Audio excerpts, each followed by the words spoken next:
Welcome to The Conscious Cut. I'm your host, Hoiki Liu. This podcast is all about rethinking sustainability across fashion, lifestyle, and everyday practices.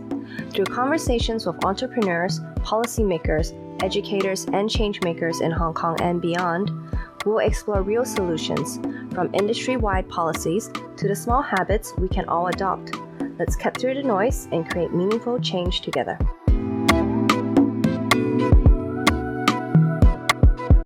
Welcome to this episode of The Conscious Cut. Today we have with us Devana and Flavien from The Invisible Bag.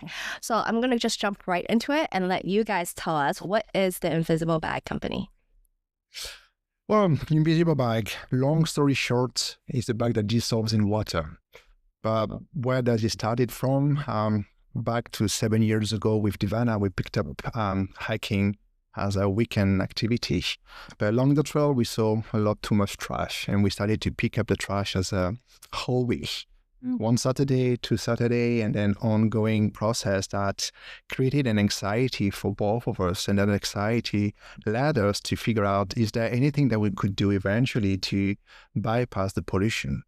And that's where years of research and obviously ongoing process in our mind to create Invisible Company, we're here today in front of you to speak about it. And I think for us, the most important is we started with a packaging, but packaging is catalyst for us to talk about sustainability. So it's great tools that we can go to school, corporates, and talk about sustainability, how to start your sustainable living. And also because of our journey picking up trash and led the creation of the company, that's what we still continue to do. Of course, every week we are trail runners, so we go on a mountain, we pick up trash, and then we also organize monthly cleanup with the volunteers.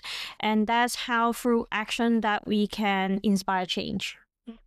A lot of us do have that, like seeing all the amount of trash and how our environment is just being destroyed. And you recently posted an Instagram post that was so shocking. And it was one on the news. I'm not sure if you realize, but it's about the amount of trash. And this is obviously a byproduct of humans. It's not like, the typhoon or the waves washed onto our beach. It's not.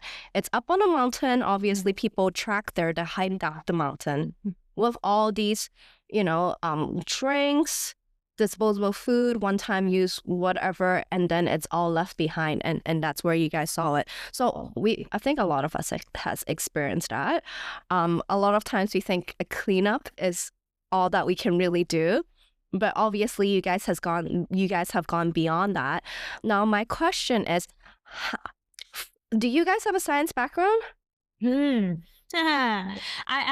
We call ourselves a CTO, not Chief Technology Officer, but Chief Trash Officer. Okay. So I always go to the school and say that, okay, I'm not a technology background, I don't have a science background.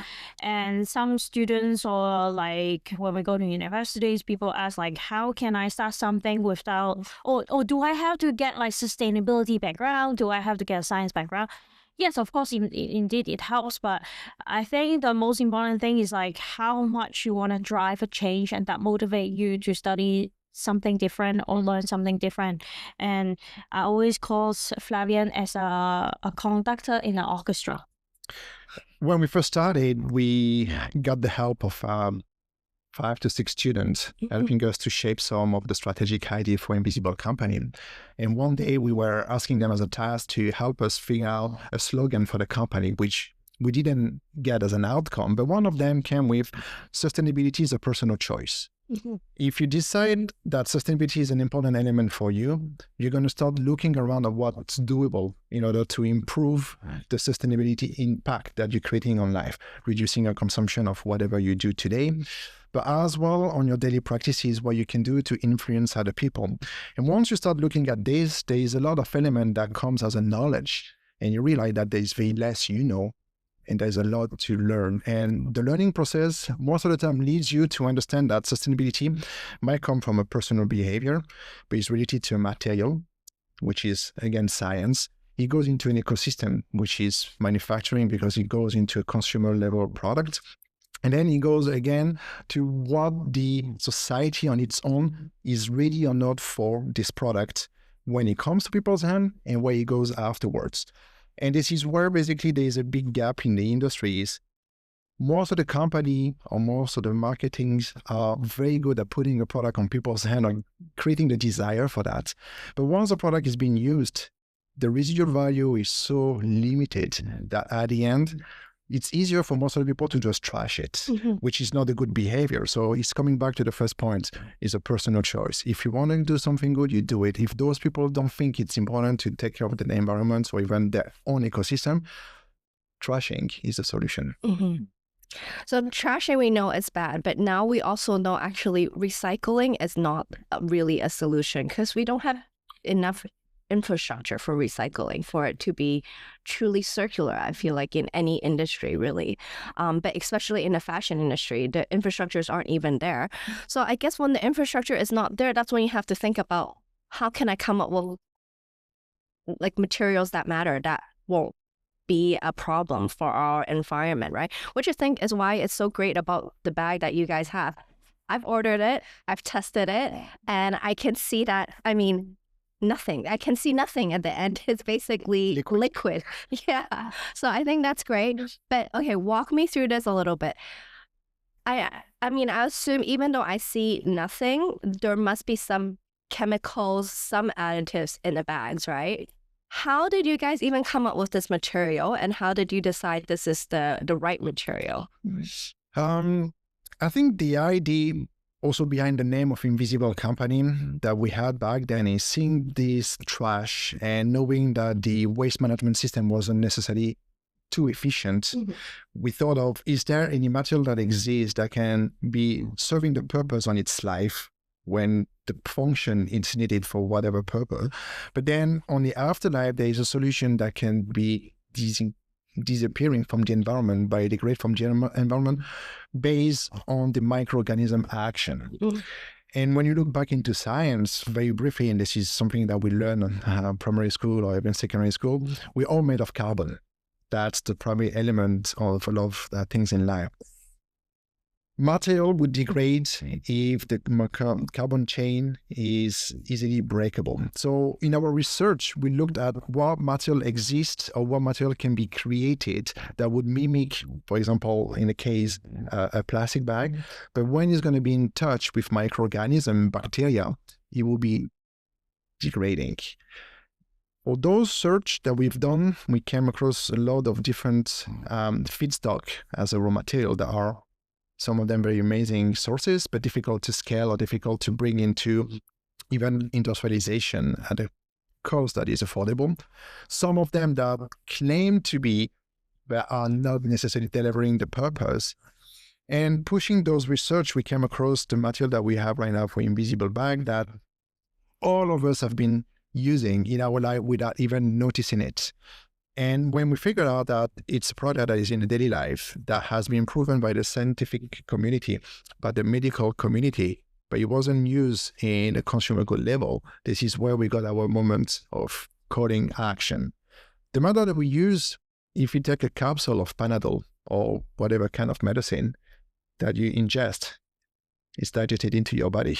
But the capsule itself, there is high chances that it's made of the same material that we use for Invisible Bag.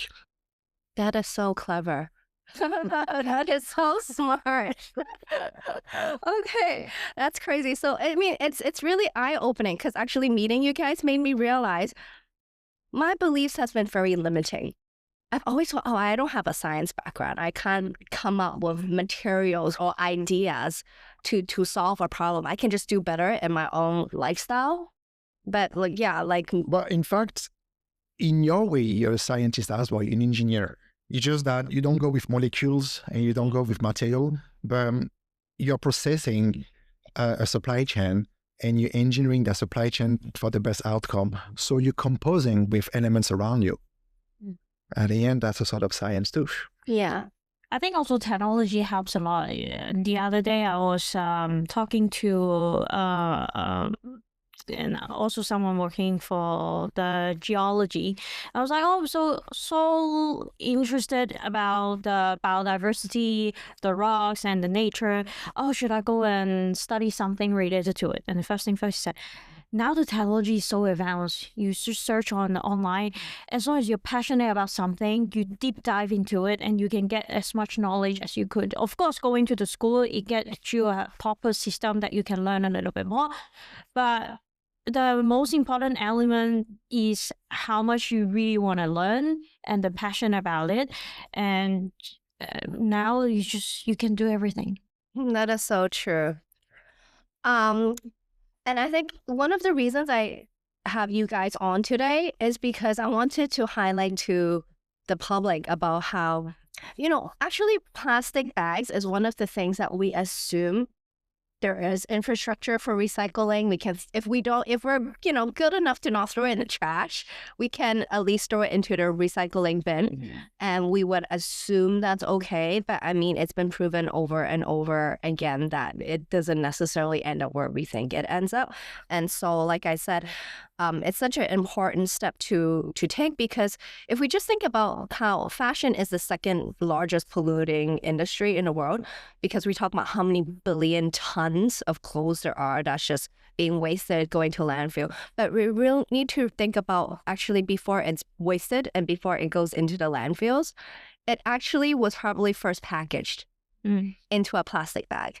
And what happened to all those bags? Like, if there's billion tons of clothes, there's billion tons of plastic bags that surrounds it too, right? And I've actually brought with me today, some of the most common polyester bags that I will find in my company, in my factory, and in my office. These are often nominated by the brands that we make for.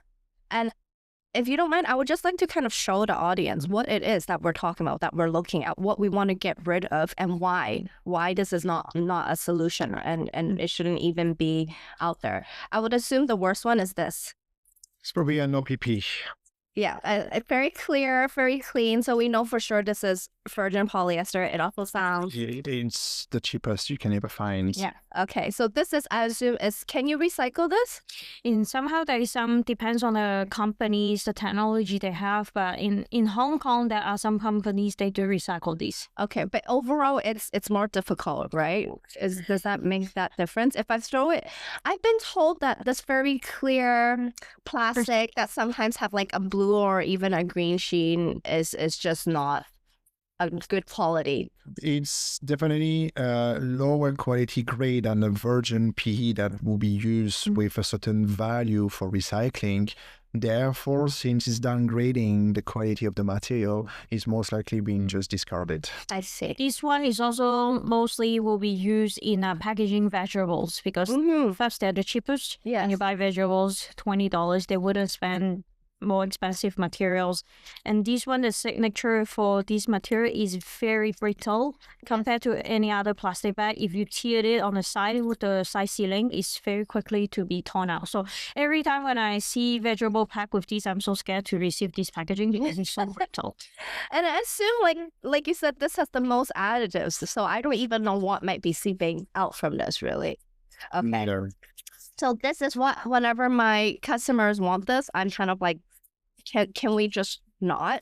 Because this is obviously virgin and we don't want to go there. Maybe your customer as well don't know that there is much solution out there. That's so they go with what they've been doing for decades without questioning further. Yes, and I think that because that's the easiest way. It's almost like tried and proven, and if no one's really brought up the problem yet, like... Correct. Yeah. But so I get a lot of these. I assume... I assume these three are very similar.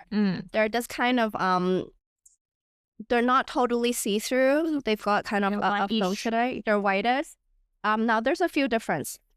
Some of them has this PELD4, some has PELD5. This looks to me really like the same thing, but it doesn't have it doesn't have a recycle symbol on it.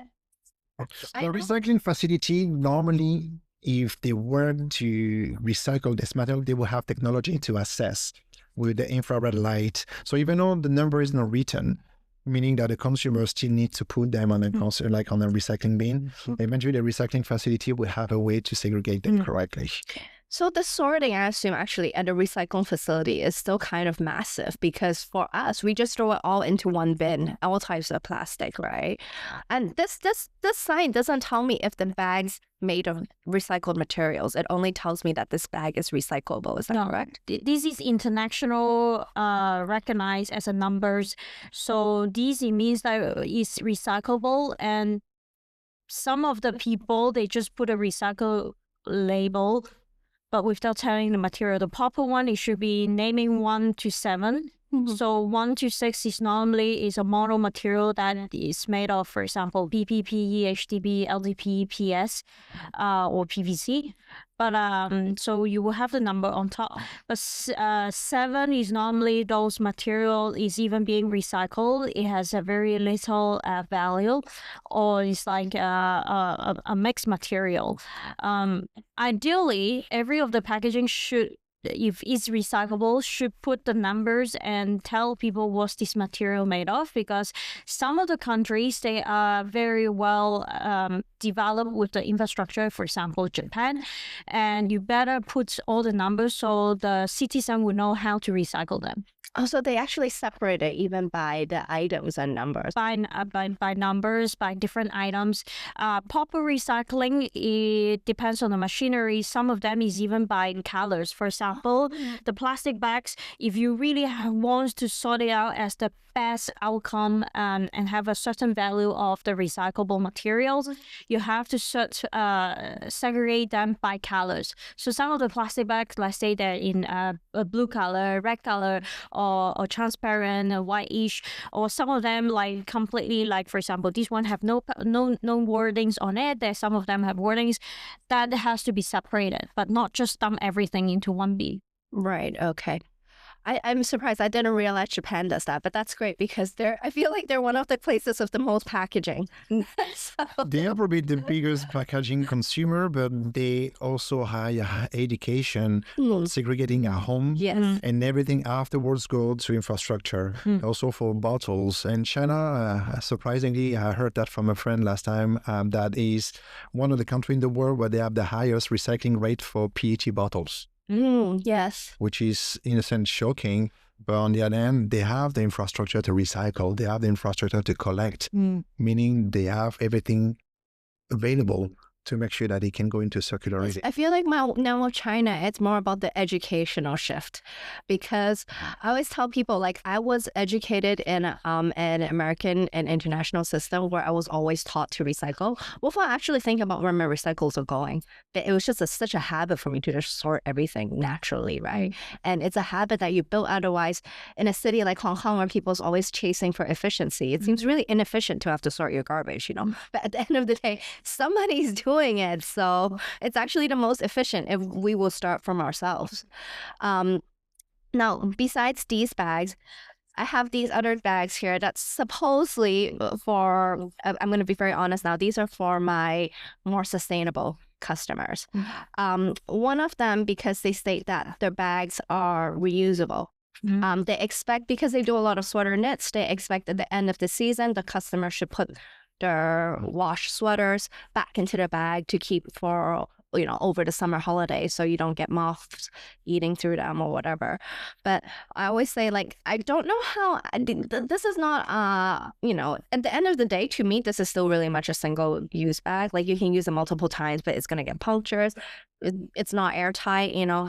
And I've recently told them, I just believe this is, I've asked the supplier, usually we don't know if, when we get the plastic bag, we don't, looking at it, I can't judge if it's made from recycled polyester or not.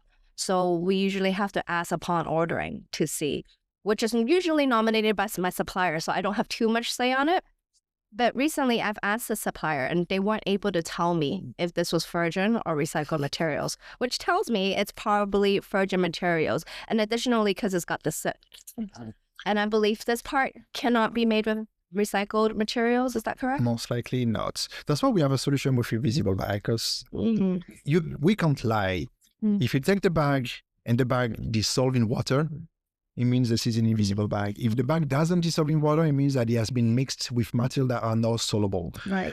When you go to the recycling process of material to turn into a recycled bag, molecular is the same. There is absolutely no differences unless you are having a traceability of the supply chain where the manufacturer is capable of having sourcing material from a recycled content, be it 5, 10, 50 or 100%. But at the end, for us consumer, apple for apple remains the same. So we have no way to identify it. And even if we were having a scanner that goes with the FTIR lights, you couldn't see it. You could not.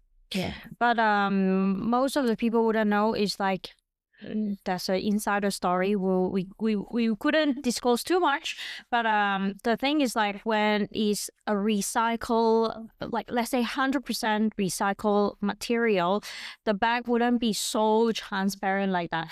Because imagine when you do recycling, you have, that's what I was mentioning earlier, there are some wordings, it means there are some colors on it. So imagine there's already colors, you recycle it, how would it be like 100% transparent? Either you add virgin material again to make it transparent again, or either it will be having impurities. So for a lot of brands, when they do a QC for plastic bag, they will check the impurities. So they see there is one dot of black dot on the bag, they will say, okay, this is not qualified. But in fact, if the people accept understanding the 100% recycled material and convert into a bags, that will be 100% that there are some impurities. So let's say we saw a brand was using 100% recycled poly bag, you compare. Yeah. It's not the same color. Totally different. It's totally different. And the hand feel, this is so much more rough. Granular. You can see there is some impurities, acidity.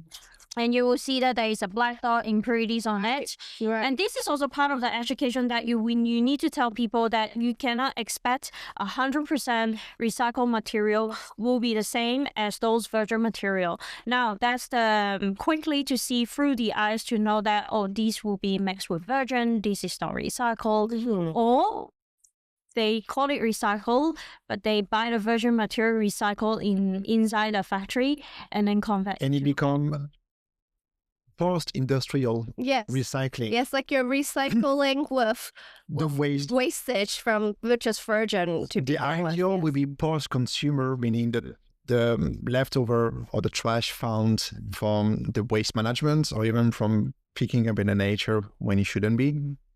But this would necessarily come with contamination. And the contamination, being color impurity, would turn into this potential. When it comes crystal clear, it means that it has been processed to be clearer, so it will be where there is a gray area. Right. So, and with that said, with the gray area, this is the final bag that I want to ask you guys about for now. It's this D2W. This has been, I've been using this for one of my customers for probably almost, I want to say, a decade. It's been sold as such a, the best plastic bag option that I can get. So I want to hear your thoughts on it because I've recently learned that it's not as great as we thought. Well, price-wise, it's great. Yes. And I think that's one... It's the same price as a virgin plastic bag. That's why they like it, with the idea that eventually there is an additive that would break down under very difficult condition to comply with. And therefore, this kind of product remain 99% identical with a regular plastic. It's just the additive of maybe 1% or less than 1% would promising doing something that it doesn't do. So that's why in many countries, and I think Hong Kong is the same right now, it's been banned. Okay. Because this is basically a greenwashing. This material, you could find it commonly added in plastic bags. So what you could find is, for example, shopping bags. Some of the retailers using as a shopping bag now, they can't do it anymore. Second one is commonly used in a dog poo bag. So recently there is a news in Hong Kong that NGO or some company went to the supermarket and checked and found that there are some retailers still selling poo bag that with these additives, and they have to remove from the shelf. I mean, that would be terrible because knowing that if it's a dog poop bag, it's going straight into the trash. If it's being wrapped up in a piece of plastic that's not going anywhere, your poop's also not going anywhere. The funny thing is, like, we had a trail running race on Sunday. So on the country park, there is a dog pool toilet, the dog toilet, which is an open area without a trash bin next to it. And what I've seen, it's very soft, is full of the dog poo bags with the poo.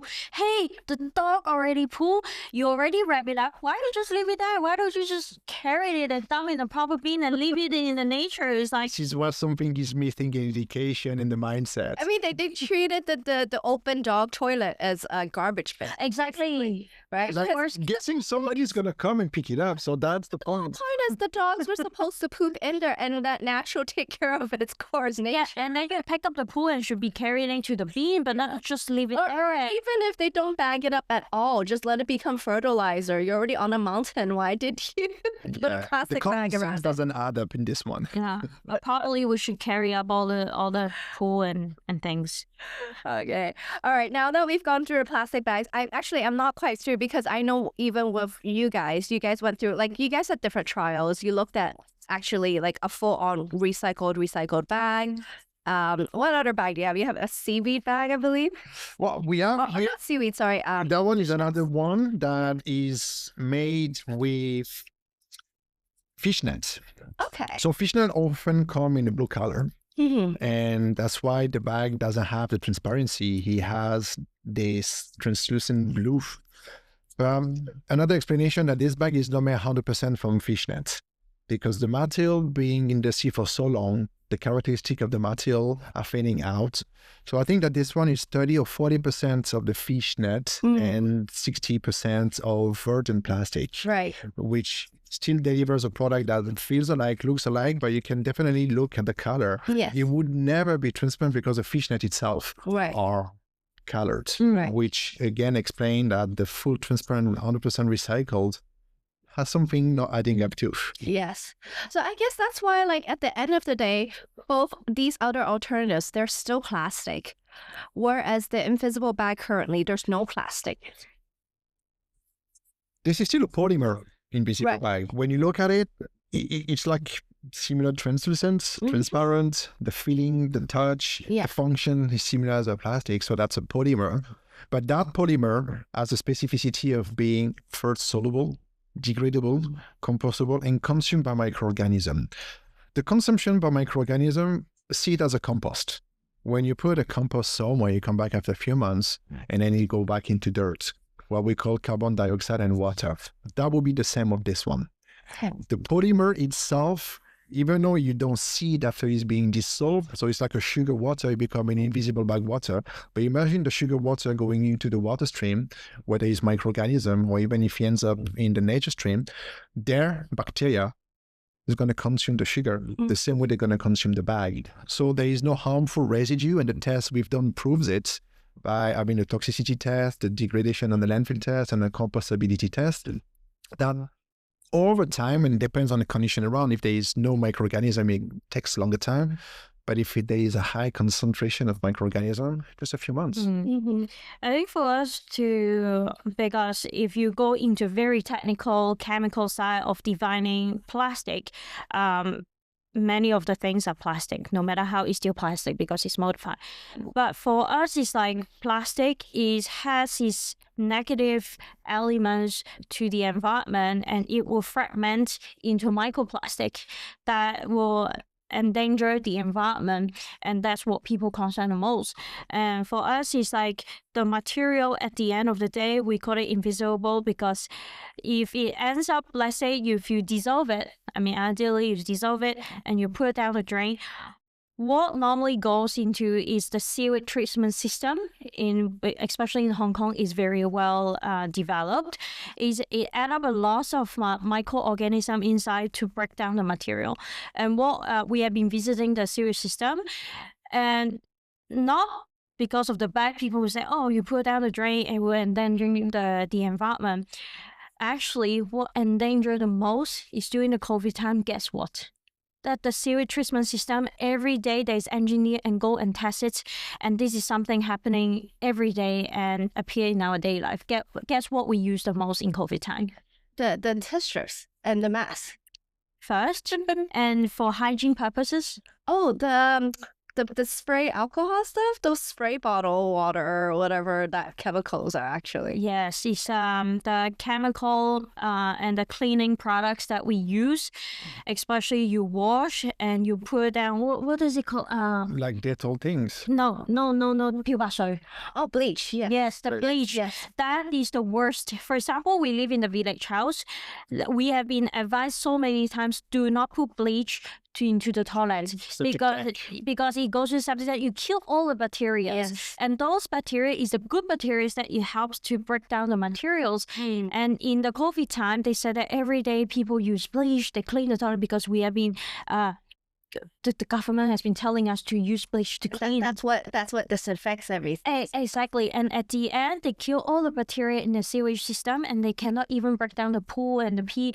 And so actually, people just get used to the things that, oh, it's good, there is no problem. But in fact, it's no good. People just get used to it.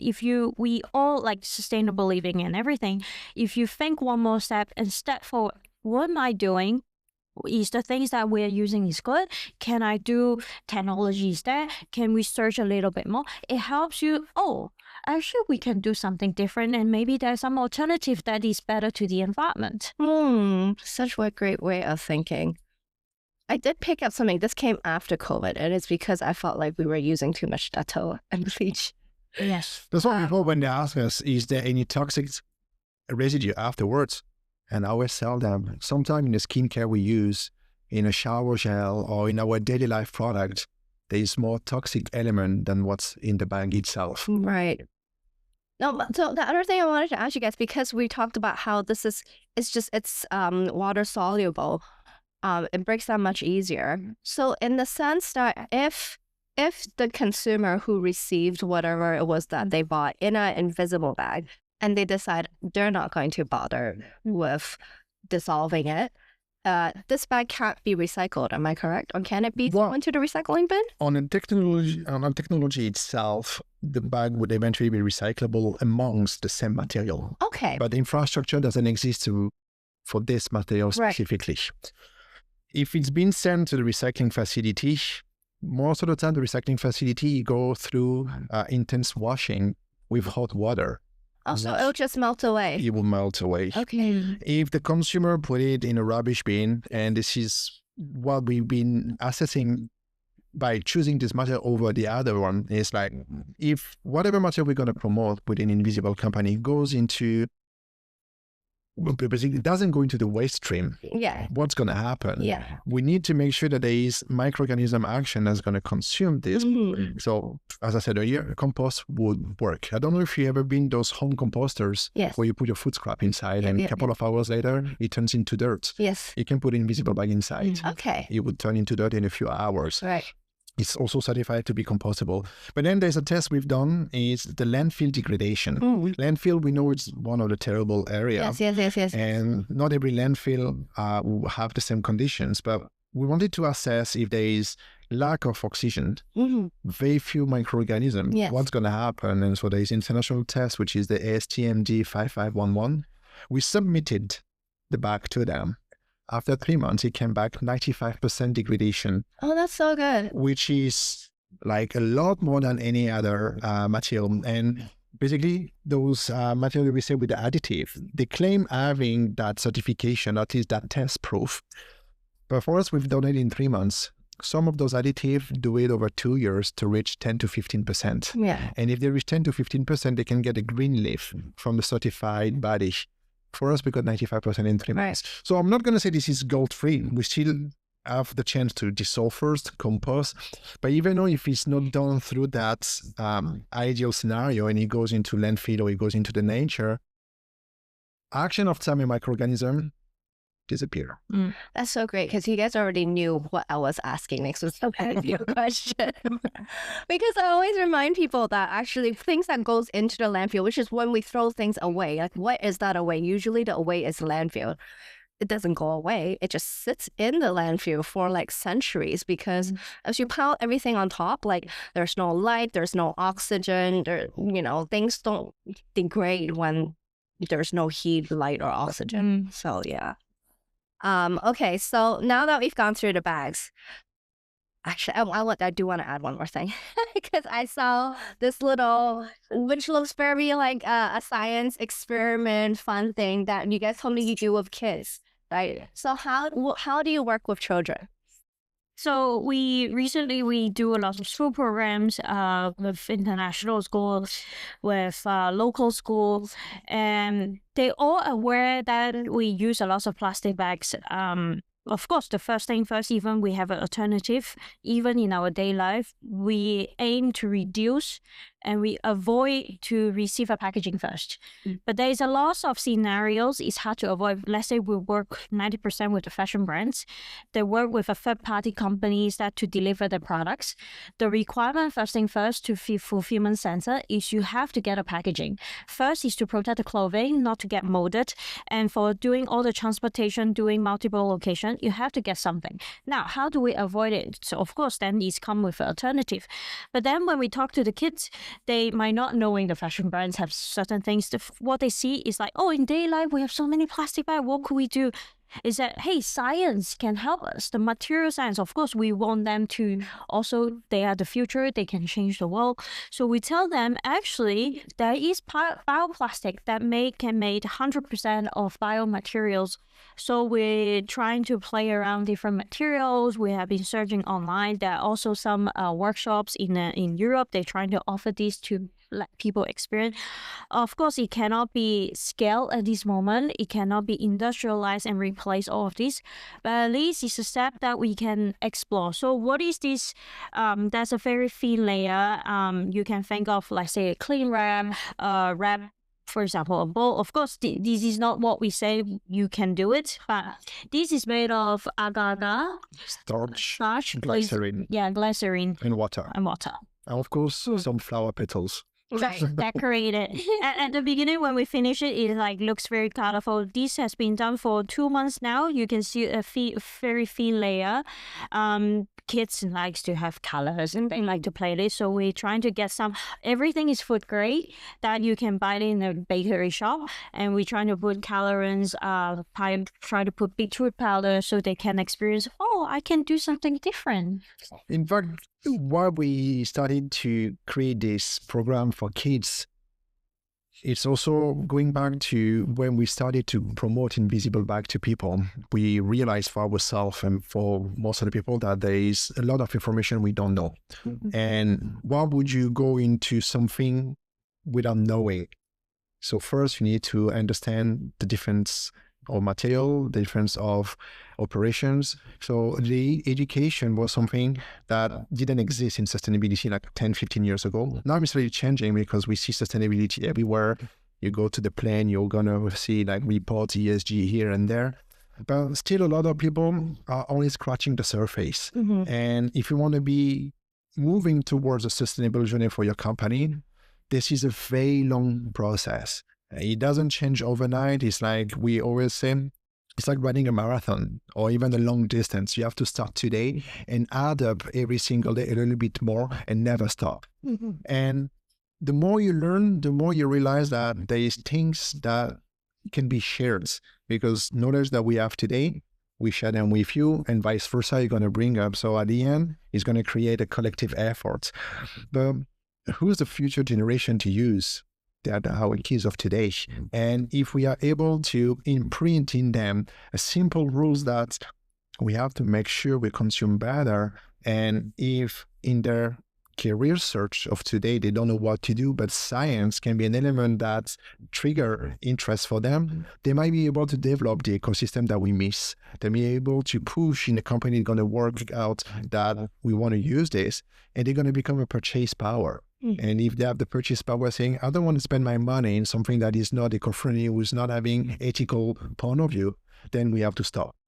And therefore, it became as well like very interactive to teach with the kids, and Devana enjoys a lot. And we've been creating this as alternative way of thinking, and we don't even promote invisible bag because that's not the point in there, is to promote the mindset, the shift. It's such a beautiful message. You guys touched on scalability, how not everything is scalable. Okay, if I can be very open and honest and ask you guys this question, what is the scale of the business now? Like, who are some of your customers? What's the scale? Has it been, I mean, I know you've told me like you started this back in 2015? No, 20. 20, okay. So it's been like 5 years now. What's the scale like now, and who are your customers? You. Yes. So you're the typical profile of our clients, where you are manufacturing for different brands and you try to move them towards better option. And so you have different bags and you say ABC options, and you hope that some of them are going to choose invisible bag. So we work with people like you. We work with different brands as well. Mostly they are like designer brand or smaller scale brand or medium size. Why? Decision-making process is fast. Usually the founders, they got an emotion attachment to sustainability, or they want to do something, and they okay to factor that in their retail price, and they can create it as a story. We have a case in UK, 2 sisters, they will do panties, underwears, and the video they created with invisible bag is still today their #1 view video on social media. And that's something that for them is very important to factor in their communication, that they use something to make them different than the other one. We work also with sports brands. There is one of them that is behind. I have to promote them because we are trail runners. Right. And this is a trail runner brand. The Hong Kong athlete, we've been interviewing him last year. And this brand is doing everything they can to promote sustainability. Of course, they sell shoes and they sell garments, but their shoes is given to be having more durability. Over 1,000, sometimes 1,500 kilometers you can run with them, which is, okay, you pay the bucks, but you get longer distance. So a lot of the brands we work with, be based in Asia or in Europe, most of them, they still have that attraction for sustainability. In terms of numbers, is for the last 5 years, we work with a lot of small, as Flavien said, conscious brands, small brands, medium-sized brands. We in the total number, I think more than 800 brands. Of course, during the COVID time, a lot of small brands popping out. We successfully replaced over 8 million of plastic bag with our invisible bag. It sounds like a big numbers, but we had one time talking to a serving brand. With 1 year, they manufactured over 10 million of garments. Yes. So if 5 years we only replace 8 million, it's not even the 1 year time that they produce. So you can tell that we are just touching maybe just a tip of a mountain. There's still a lot more to do. How can we scale up is how we also, that's what we do in day by day, is the education towards people. How can corporates incorporate a sustainability mindset into the decision making without they embrace the innovations?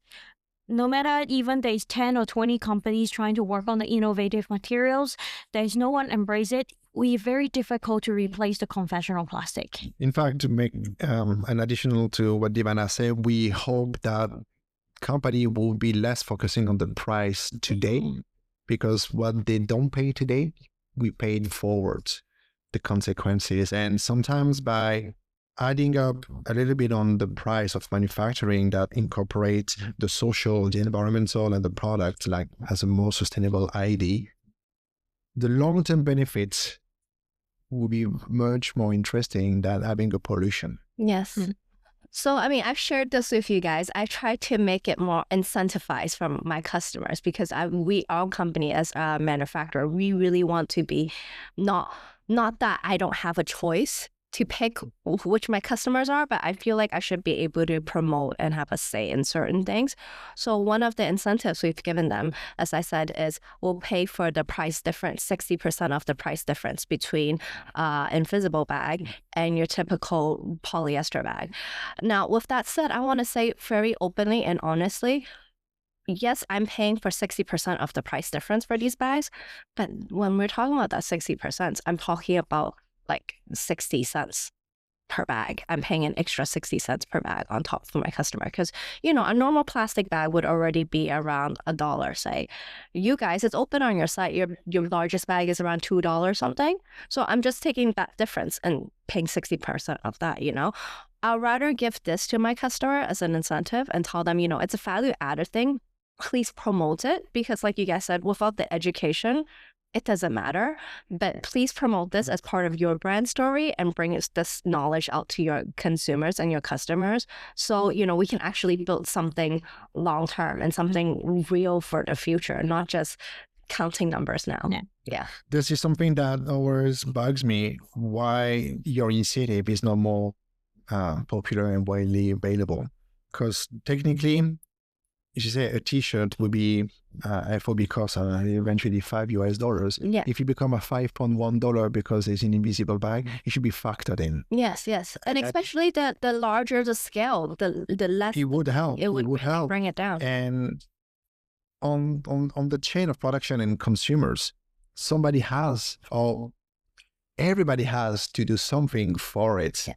And why some company just stick to the pure price element is something that it's hard to accept because this is a denial for them, in my opinion. 100%. Yeah. So, I mean, with my smaller customers right now, I also make for a lot of coffee shops, which is what they don't even have a choice. If you're ordering from me, then we are going with the invisible bag. That's the way to go. Yeah. So I guess it's just a balance of who has more power and say. Correct. All right. So thank you so much for telling me all about the invisible bag. I actually want to dig a little bit more into your lifestyles because, I mean, from this episode, it's very clear.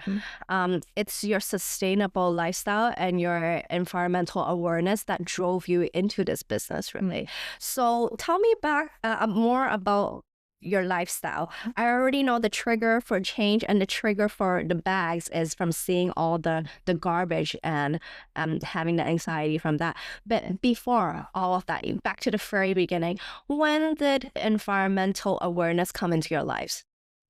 Well, I don't know, it just come very naturally. We also interview a lot of people like what is the your eco-value or your sustainable actions. A lot of them actually started with recycling. Amazing for us, you know. Right. You consume things. We still use our iPhone and we have furnitures. You know, you cannot avoid plastic or you cannot avoid something that you cannot be recyclable. It's more like how can we do better? So at that time we start with recycling. We start to look at we still have to wear clothing. Can we buy secondhand? What we actually do every time when we travel back to way before is there's 3 things we always do. First thing first, look for vinyls because we're music lovers. And when you look at vinyls, is still plastic, but it can be kept for 60, 70, 80 years. We have vinyls that collected from 1930s. And second thing is vintage clothing. So we, instead of buying new clothing, fast fashion, we always look for durability. So some people also ask us, do you choose a vegan leather or real leather? For me, my answer is durability. Of course, we need to be like cruelty-free for carrying the animals. But for me, it's like, how can we keep the item as long as it's possible? When we buy our furnitures, we moved back to Yunnan from Jordan 5 years ago. Most of our furnitures is actually secondhand. And one of the piece of our furniture, and this is how we met our very good friend in 2013, is a secondhand furnitures. When we keep it for until now, this is a small little things accumulated, and that's how we form our sustainable living. We don't even call it a sustainable because it's it's just a natural thing. Is our habit. It's like we're vegan, we eat plant-based. People will think, oh, how come you're a trail runner and you eat only plants, or you're going to have energy? No, you see, we run 30 kilometer on Saturday, and then the other day also 30 kilometer. It's just everything is so natural. I love also how you guys run from your office back home. Bus is expensive. Yeah, lower the carbon emissions even from your daily travels, which is so amazing. I mean, I would try, but I can't run. Well, you have to start. You will be able. Yeah. I know, it's like the sustainability thing, right? I just need to get on it. Yeah. Start. Okay, no, but I really want to go back though. Before you guys were even together, were your families aware of environmental awareness? Did it stem from that at all? No. Not my family. I grew up in France, and I grew up in a small town where around is surrounded by nature.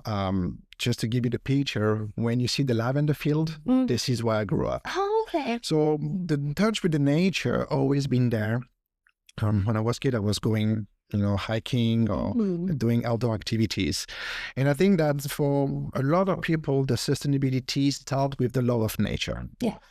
My family was not particularly keen into recycling because I would say my parents' generation and previously they are the boomers. They got everything. I feel there. like that generation, they the didn't knowledge care. is not there yet. But yeah, they've been dragged into the movement, and now all my family, they will recycle. Right. Do they know what's happening after? Same question as we said earlier.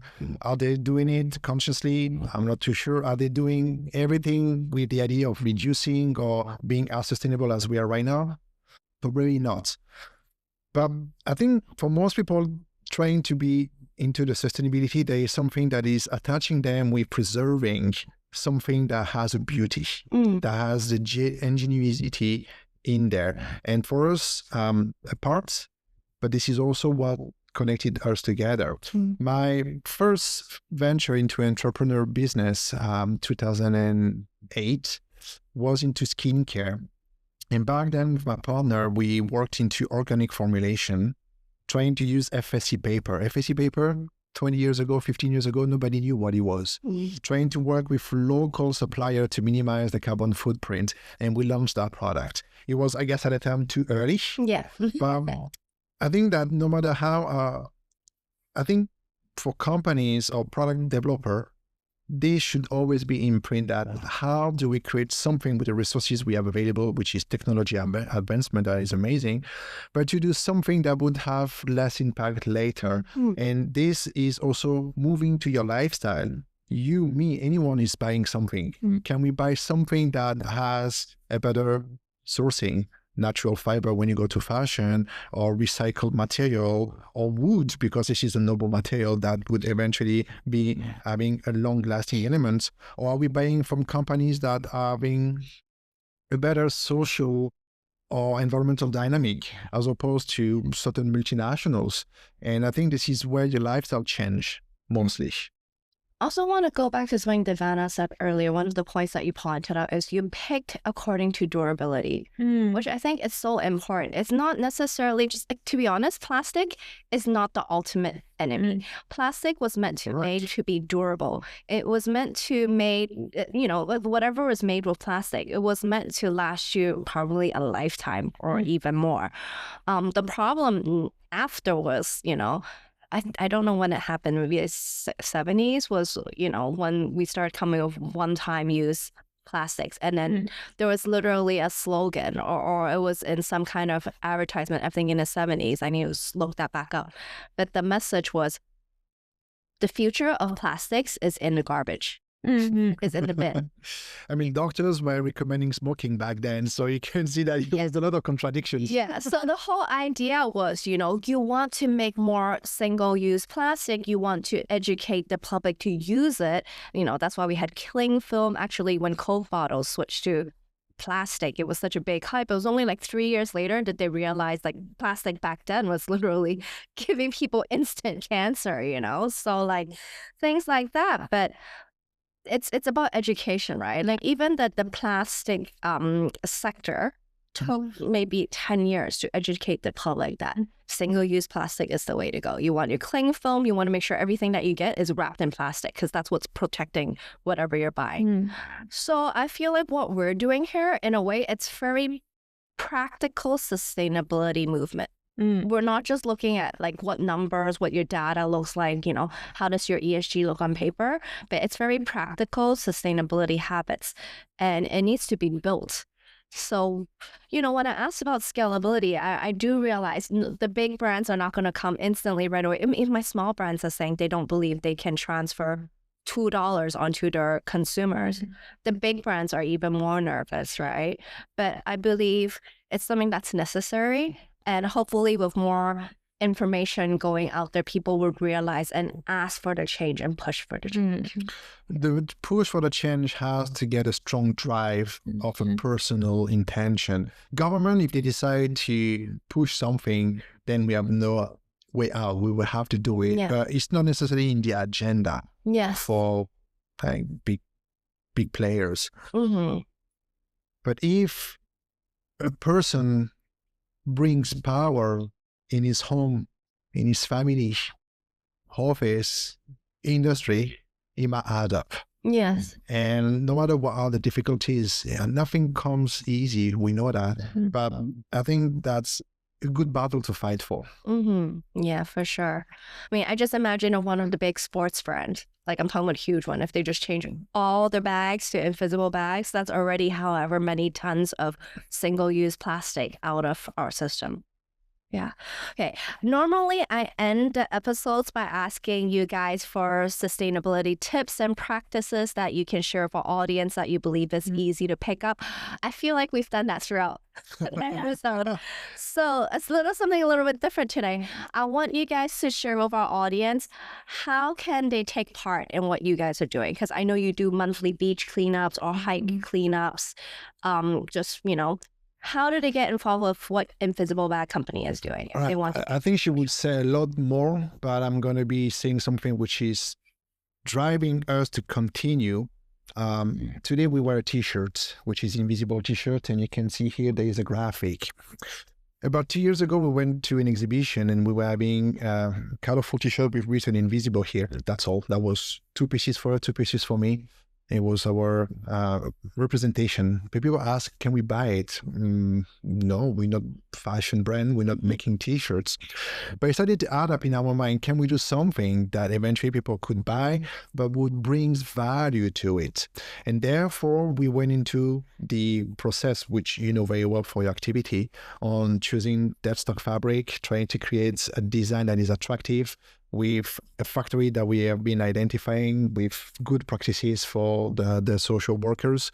We've been to visit them and shoot them. And for each piece of t-shirt we're selling, we are actually dedicating $80 to funds trash pickup and hike cleanup. And we sold 180 pieces of this t-shirt. And this year we already done 3 or 4 even based on the t-shirt with 124 volunteers joining and something like 300 to 400 kilo of trash picked up. So a way to help us, maybe pick your t-shirt.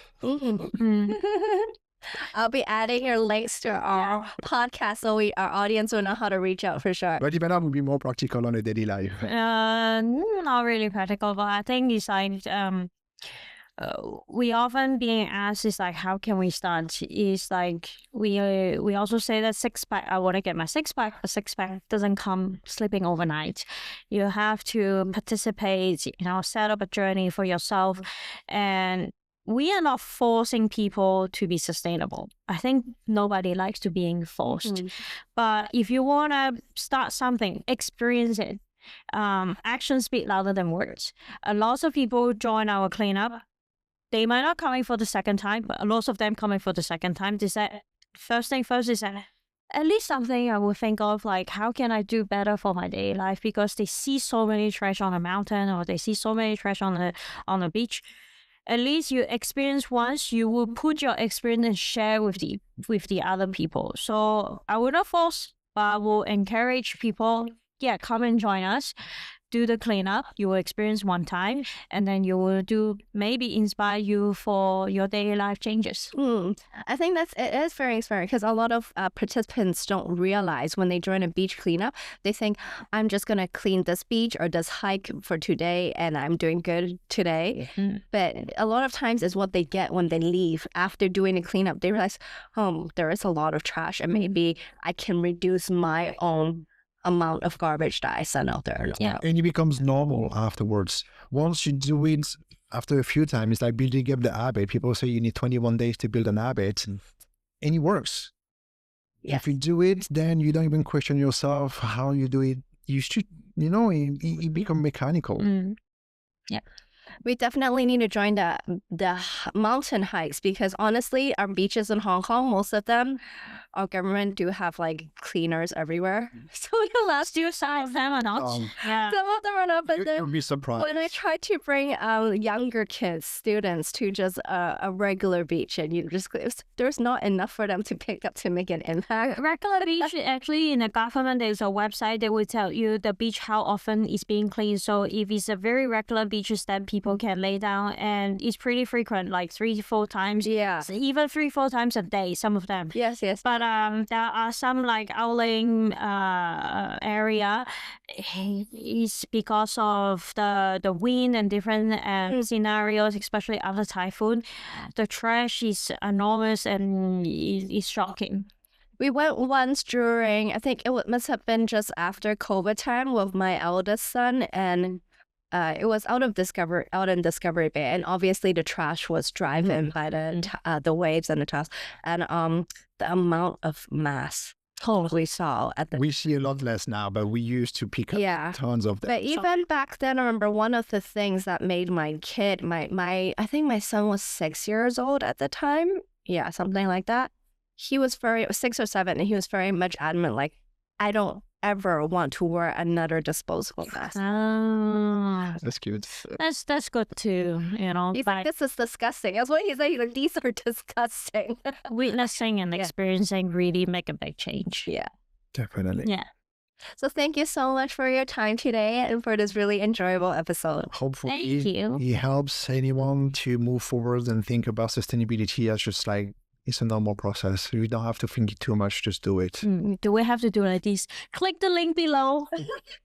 And subscribe. Subscribe. Yes. Comment, like, and share. Thank you. Thank you.